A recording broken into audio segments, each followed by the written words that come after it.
गुरुराघवेन्द्रः यत्पादोदकसञ्चयः सुरनदी मुख्यापगासादिता सङ्ख्यानुत्तमपुण्यसङ्घविलसत्प्रख्यातपुण्यावहः दुस्तापत्रयनाशनो भुवि महावन्ध्यासुपुत्रप्रदो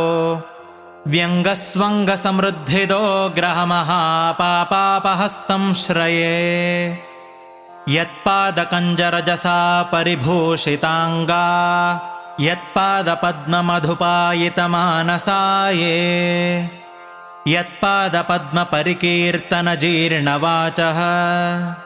तद्दर्शनं दुरितकाननदावभूतम् सर्वतन्त्रस्वतन्त्रोऽसौ श्रीमध्वमतवर्धनः विजयीन्द्रकराब्जोत्थसुधीन्द्रवरपुत्रकः श्रीराघवेन्द्रो यतिराट्